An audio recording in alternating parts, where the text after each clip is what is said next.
soit la fonction h de R vers R, x qui associe valeur absolue de x plus 1 sur x moins 1. C'est la fonction que nous devons étudier.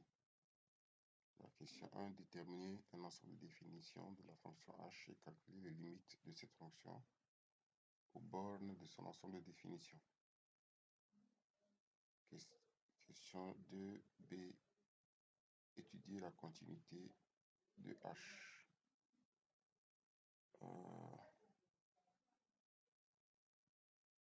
Donner sur chaque intervalle si h est dérivable l'expression de h-1, puis la dérivabilité de h au point x0 égale à moins 1. Étudier les variations de h et de c sur un tableau d'évaluation complexe. Soit C, la courbe représentative de la fonction h dans un repère orthonomé OIJ. Montrer que C admet deux asymptotes obliques. Préciser la position de C par rapport à ces asymptotes. Tracer la courbe C et construire les deux demi-tangentes au point x0 égale à moins 1. Soit la restriction G de F à l'intervalle moins l'infini à 1. Donc une partie de H. Alors c'est pas F, c'est H.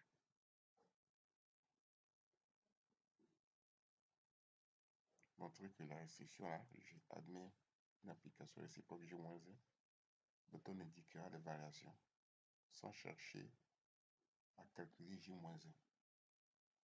On déduit que l'équation h de x égale à 0 admet une seule solution sur l'intervalle moins l'infini 1. C'est la question qui était en haut là-bas. Donner cette solution, utilisons la question suivante. Résoudre donc moins l'infini 1, g de x égale à 7 quart, calculer j-1 de 7 quart et j-1 prime de 7 quart. Construire la représentation graphique de j-1 dans le même repère. Et utiliser les résultats des questions 4, C au point d'abscisse 7 quart. Étudier graphiquement le nombre de solutions de l'équation paramétrique moins 1 plus sin x moins m sur x moins 1 qui est égal à la valeur de x plus 1. Il y a la question 1 qu'on n'a pas vue. Regardez un peu.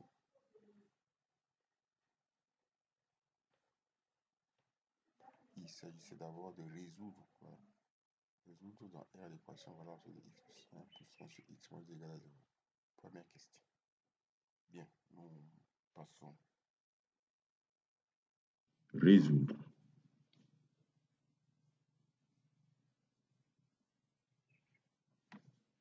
Dans R, l'ensemble des réels, l'équation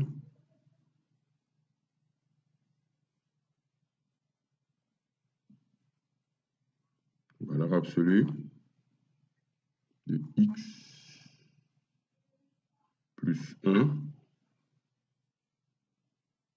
plus 1 x moins 1 égale à 0.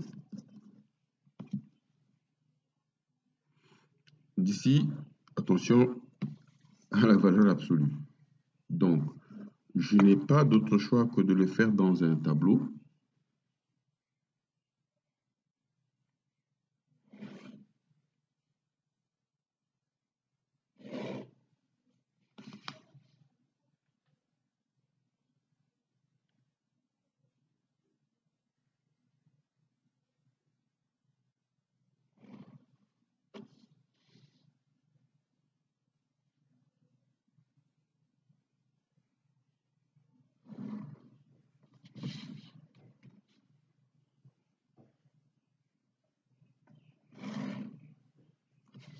Ok, d'ici de moins l'infini jusqu'au point moins 1, parce que dans valeur absolue, j'ai x plus 1 égale à 0. Il faudrait voir quelle est la valeur qui annule cette valeur absolue. Donc, x va être égal à moins 1. Bien, de là, nous avons notre valeur absolue qui s'exprime comme ça. moins x plus 1. Et de l'autre côté, vers plus l'infini, nous avons notre valeur absolue qui est positive, x plus 1. Donc, je résous maintenant l'équation dans deux intervalles distincts. Ici, j'aurai moins x plus 1 plus 1 sur x moins 1. Ici, j'aurai plus x plus 1 plus 1 sur x moins 1. Voici deux équations différentes.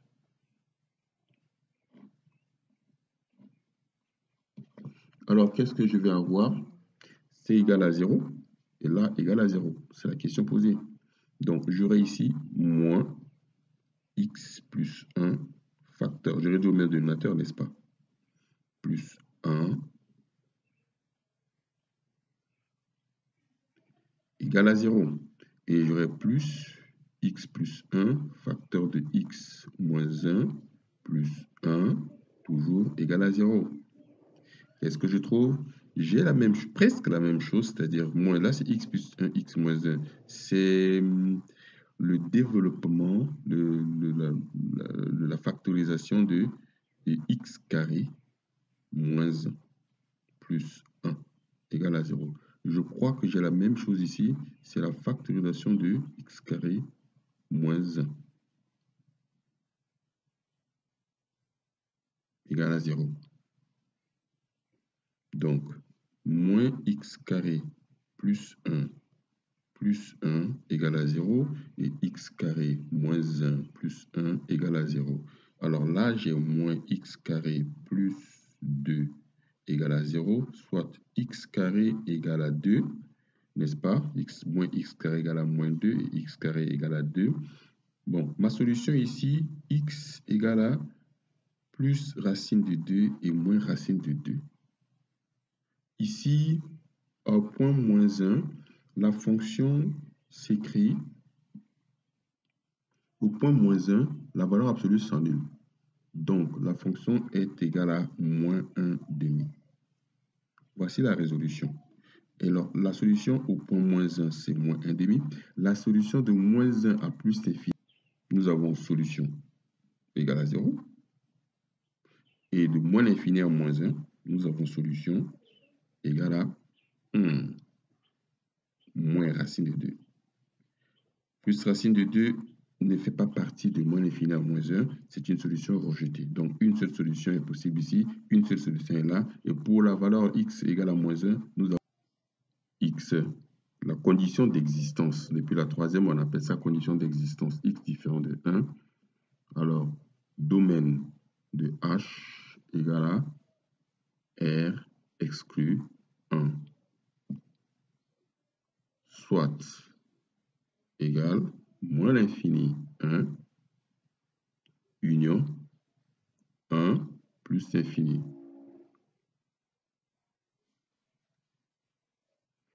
Alors, 2.a,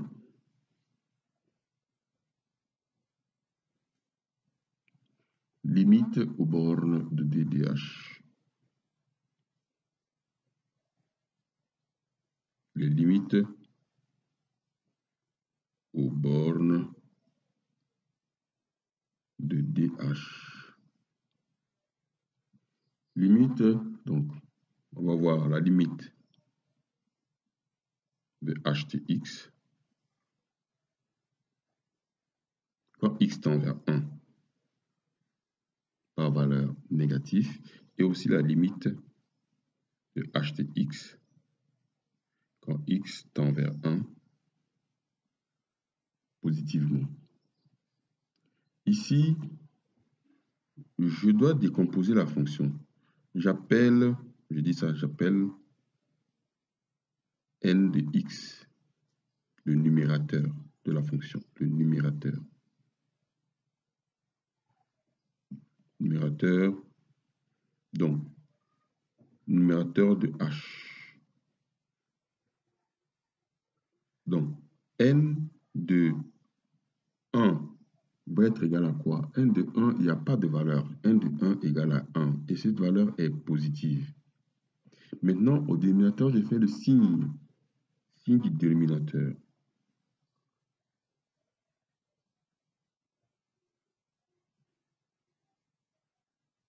c'est juste une nomination. Je dis n de x comme n comme numérateur. Alors, dénominateur d de x. Ce n'est pas une nouvelle fonction que je crée. Je décompose la fonction. J'appelle le numérateur n, j'appelle le dénominateur d. Donc, le signe du dénominateur de cette fonction qui s'annule au point 1.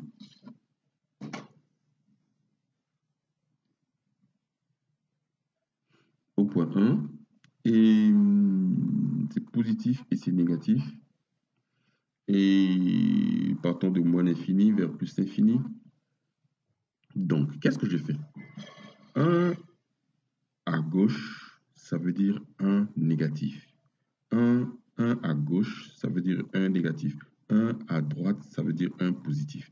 Donc, 1 à gauche, j'ai quoi? C'est négatif, le dénominateur. Le dénominateur fois le numérateur me donne moins parce que le numérateur étant positif, le dénominateur de ce côté-ci étant négatif, donc la limite égale à moins l'infini.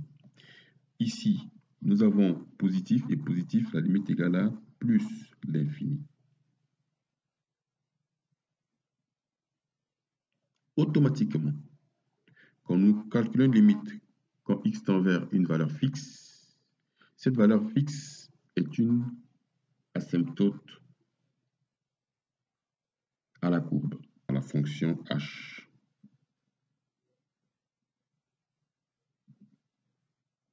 H de x. Très bien. Maintenant, nous passons à la limite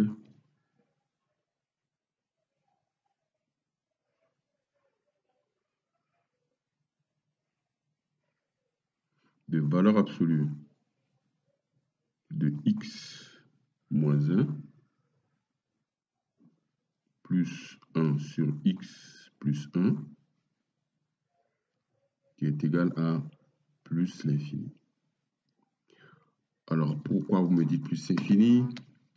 Je crois que vous le suivez en même temps avec moi. Nous avons le dénominateur ici, ça tend vers plus l'infini. Alors, 1 sur l'infini va tendre vers 0. Et la limite ne dépendra que d'ici. La limite à l'intérieur de valeur absolue, c'est moins l'infini. X tend vers moins l'infini. Mais valeur absolue de moins l'infini donne plus l'infini. Donc, tout ça donne plus l'infini. Donc, la réponse est plus l'infini. Parce que toute cette quantité donne 0. Alors, donc, nous reprenons. Limite h de x quand x tend vers plus l'infini égale à la limite valeur absolue de x moins 1 plus 1 sur x plus 1 égale à quoi? Plus l'infini.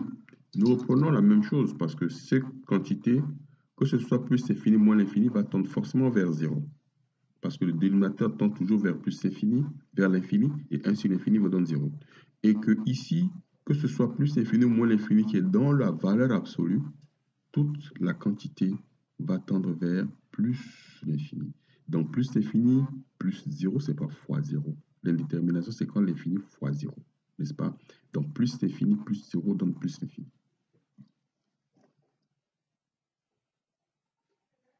Mais dès que vous trouvez limite d'une fonction en l'infini égale à l'infini, c'est que la fonction là admet des branches infinies. C'est-à-dire, il y a forcément une asymptote oblique. Donc, nous disons, il faut automatiquement conclure, comme je vous l'ai dit, au point x0 égale à 1. La fonction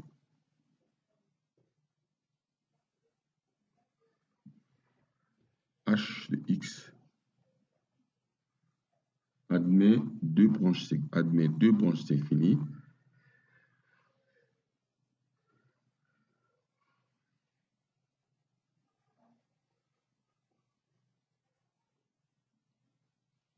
Deux branches infinies.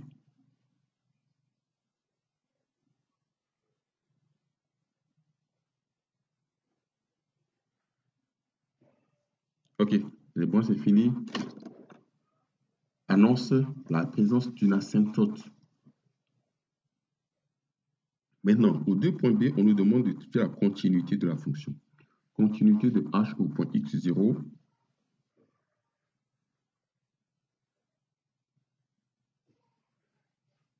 continuité de h au point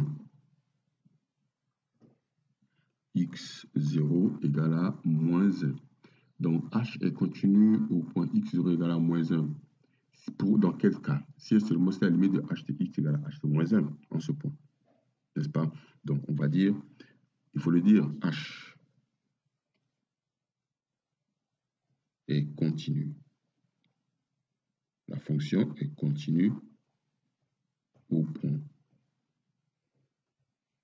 x0 égale à moins 1 si et seulement si la limite de h de x quand x tend vers ce point moins 1 est égal à h de moins 1.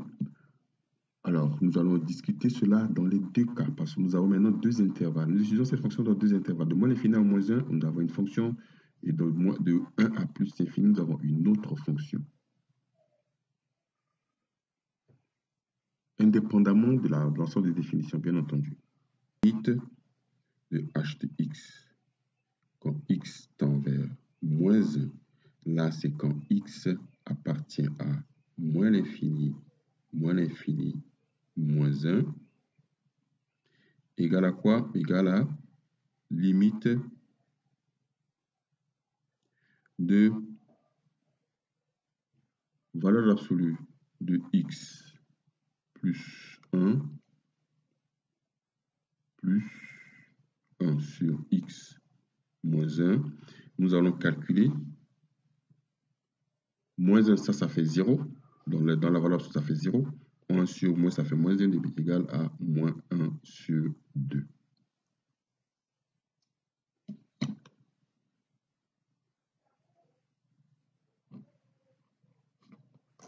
Et aussi, et nous savons que h de moins 1 nous donne moins 1 demi. Nous l'avons vérifié au début. Quand on avait calculé au point 1, nous avons h de 1 est égal à moins 1 demi. Donc, limite. Vous repartez au début, vous allez voir, là où on a fait dans le tableau, au point x égale à 1, h de 1 est égal à 1 demi. Donc, limite h de x. Quand x égale aussi à moins 1 demi.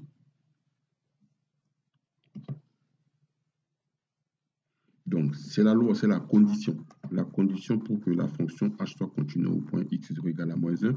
Donc, nous pouvons conclure facilement que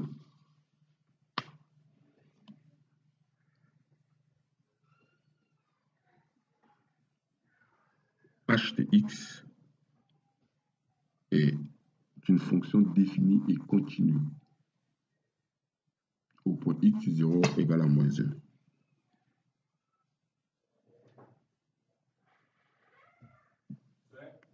Oui.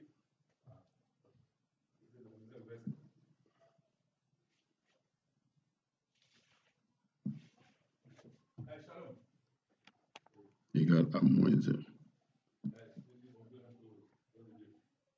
Ensuite, nous passons à la fonction dérivée, 2.c. 2.c, fonction dérivée et dérivabilité. La dérivabilité de la fonction. Donc, fonction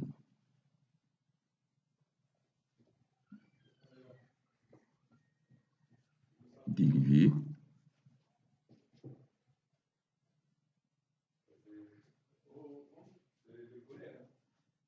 et dérivabilité.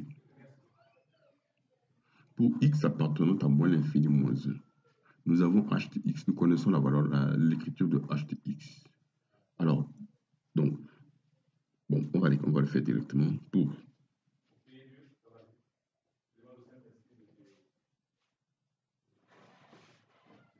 moins l'infini moins 1.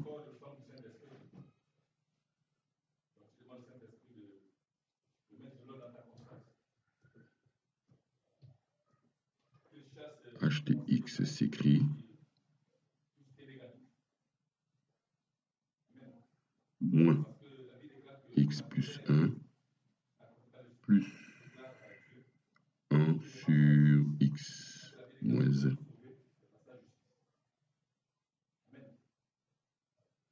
cette écriture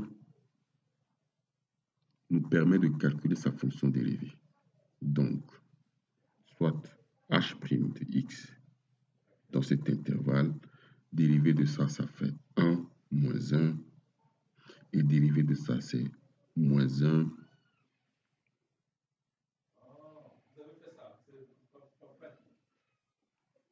sur x moins 1 au carré.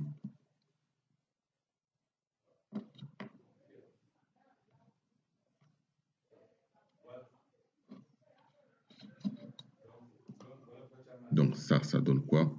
Ça donne moins x moins 1 au carré, moins 1 sur x moins 1 au carré.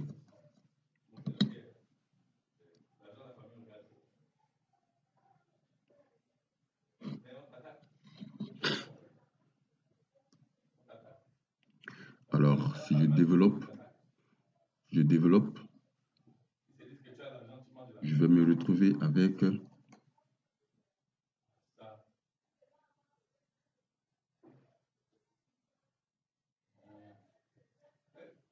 en fin de compte avec h' de x égale à moins x carré plus 2x moins 2.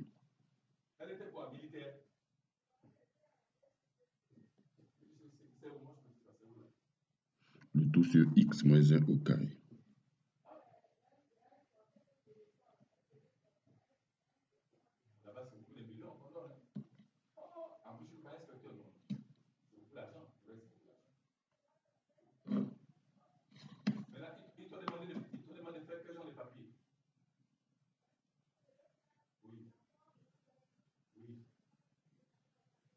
Maintenant, toujours dans cet intervalle, à quoi est égal à h' de moins 1?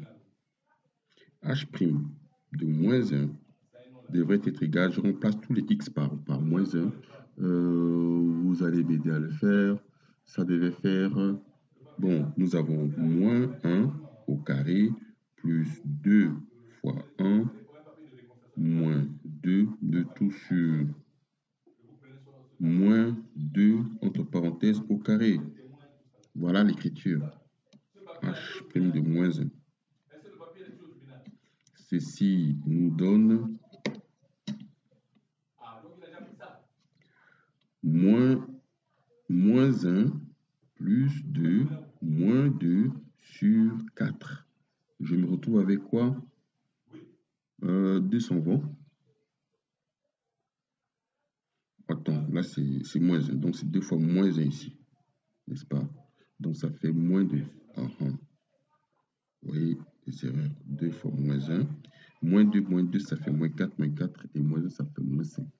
Donc, je me retrouve avec moins 5 sur 4.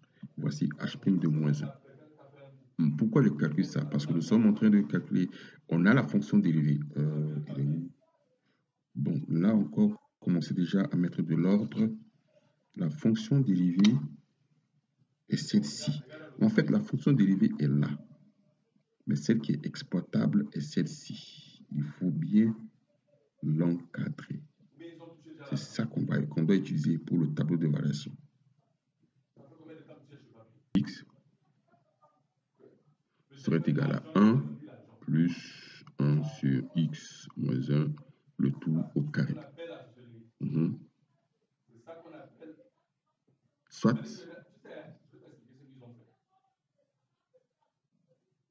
mais voilà, on t'a fait un jeu. Le jeu c'est quoi? On t'a écarté dans l'affaire, mais eux-mêmes ceux qui ont fait l'affaire. X C'est ce qu'on appelle la société familiale. Moins 1 au carré plus 1, le tout sur x moins 1 au carré.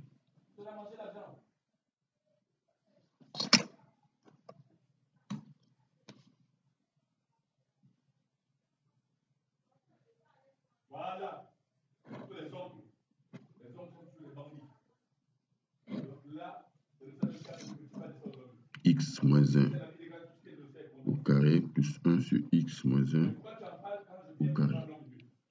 Pourquoi tu en parles? C'est parce que la vie des gars, tout ce concours vient de ceux qui aiment Dieu. Donc ça veut dire qu'il y a longtemps, tu as fait le coup.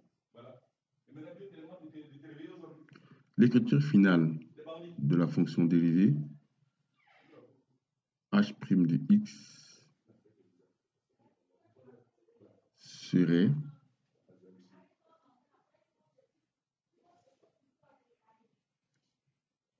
x carré moins 2x, le tout sur x moins 1 au carré.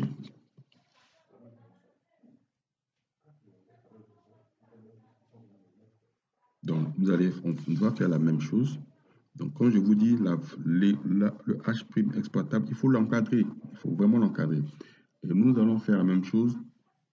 Et h' de moins 1 égale à quoi?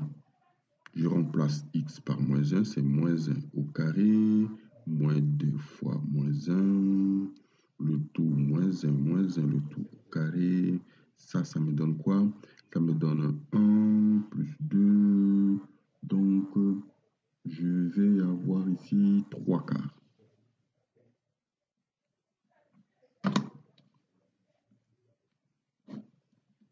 Bien, alors sachez qu'il faut retenir ça, 3 quarts et les 5 quarts de tout à l'heure. La valeur de h' au point x égale à moins 1.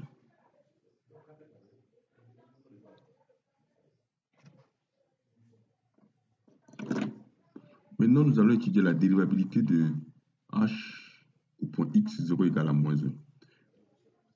C'est la question posée.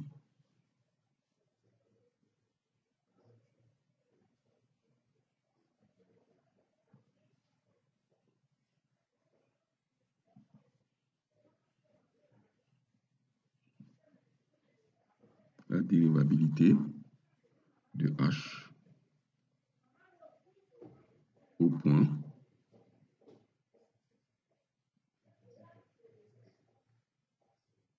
x0 égale à moins 1. C'est quoi? C'est calculer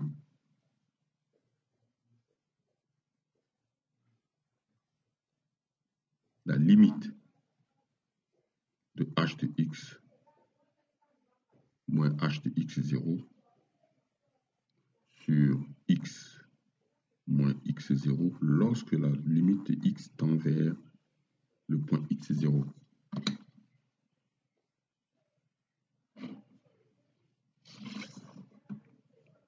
Il faudrait que cette limite soit égale à quoi? Soit égale à h' de x0. Donc voilà pourquoi je vous dis de retenir bien 3 quarts. Donc dans chacun des cas, nous allons voir ce que ça donne.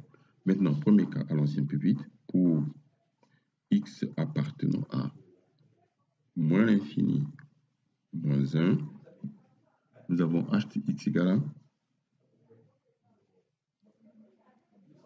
moins x plus 1 sur x moins 1. Et h' de x égale à quoi? Égale à moins x carré plus 2x moins 2. Le tout sur x moins 1 au carré.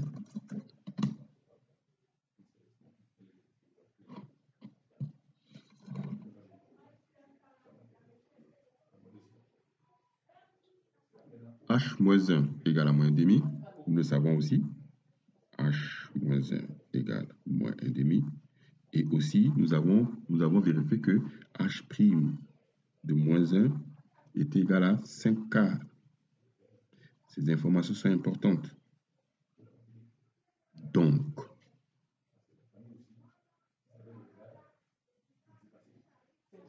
limite de h de x plus 1,5. Le tout sur x moins 1. Ça veut dire x moins 1. Quand x tend vers moins 1. Ça, c'est la question qu'on te pose. Égal à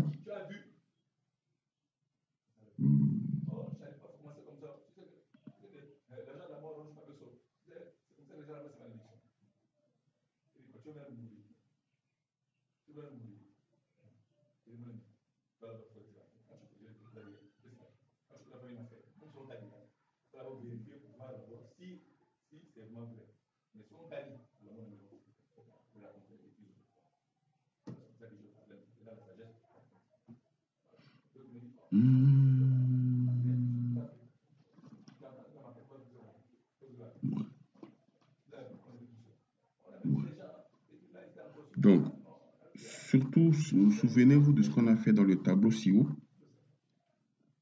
H de x dans cet intervalle était égal à quoi?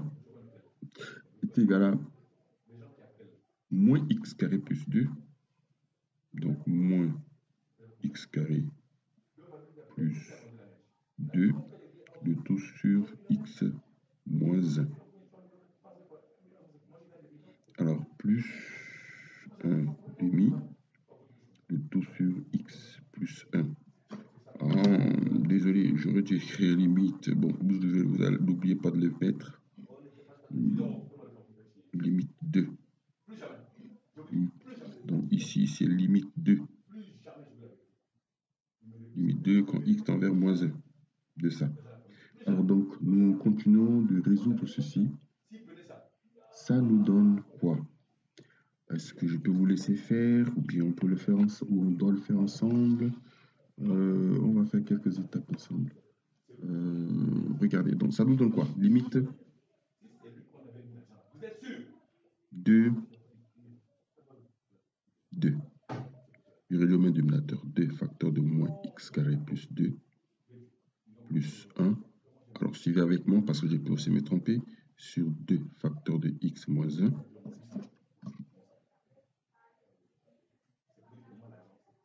On ne se trompe que dans les petites choses.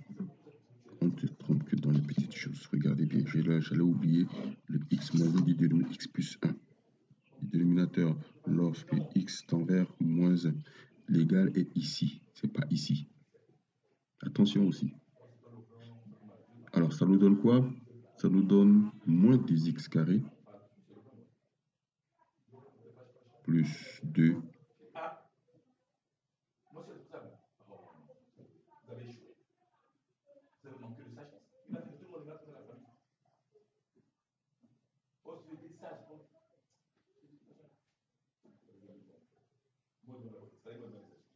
1 x plus 1 x moins 1.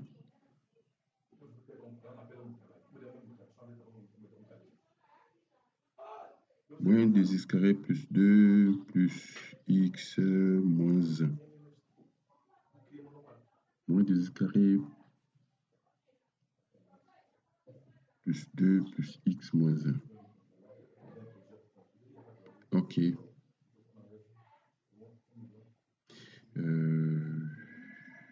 Est-ce que c'est moins 1? Oui, ça c'est moins 1.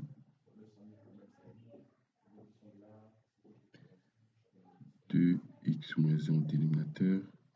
Alors j'ai 2. Non, c'est 2 ici. Vous voyez? C'est 2 ici, donc ça fait 4 ici. Moins 2x carré plus 4 plus x moins 1. Le tout sur 2 x moins 1, x plus 1.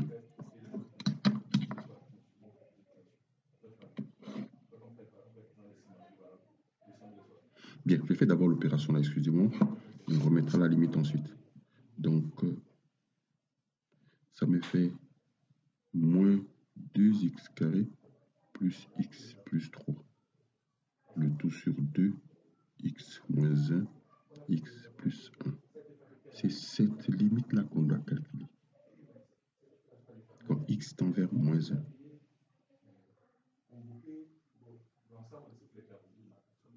Maintenant, il me faut factoriser ça. 2x carré plus x plus 3.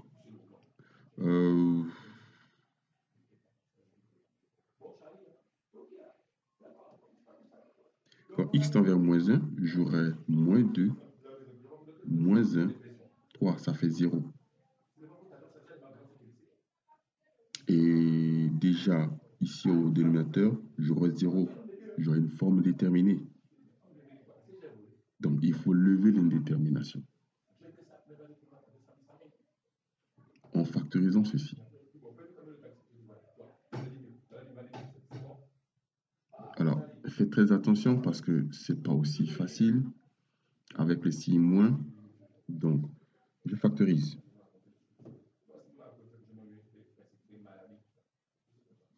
Moins 2x carré plus x plus 3. Est-ce qu'il faut calculer le discriminant?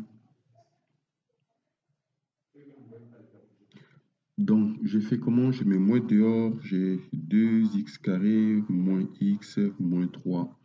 Pourquoi? Parce qu'en calculant avec le moins, vous allez vous tromper dans le discriminant. Donc, j'ai discriminant delta égale à quoi? B au carré, c'est 1 moins 4 fois 2 fois moins 3. Donc, j'ai ici 2 fois 3, 6. 6 fois 4, 24, plus 1, 25.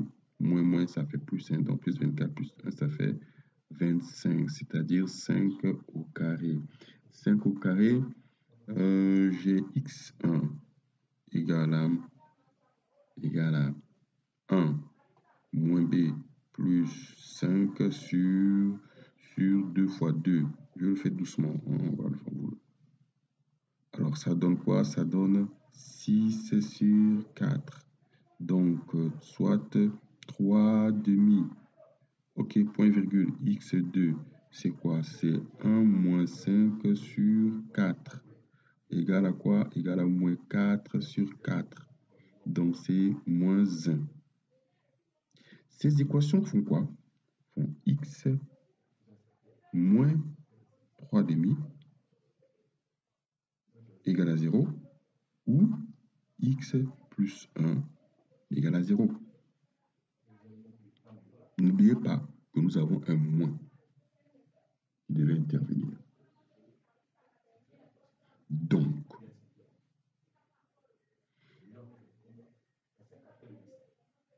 la limite que je cherche, c'est la limite de moins x plus 1 facteur de x moins 3 demi.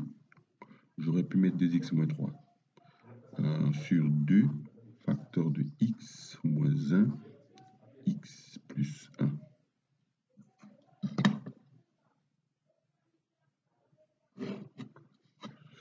Quand x tend vers moins 1. J'aurais à simplifier ça. Et ce qui va me rester, ce serait limite de moins x moins 3 demi sur 2 facteurs de x moins 1.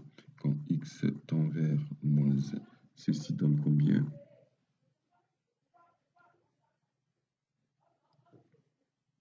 Moins 1, moins 3 demi, ça fait moins 2.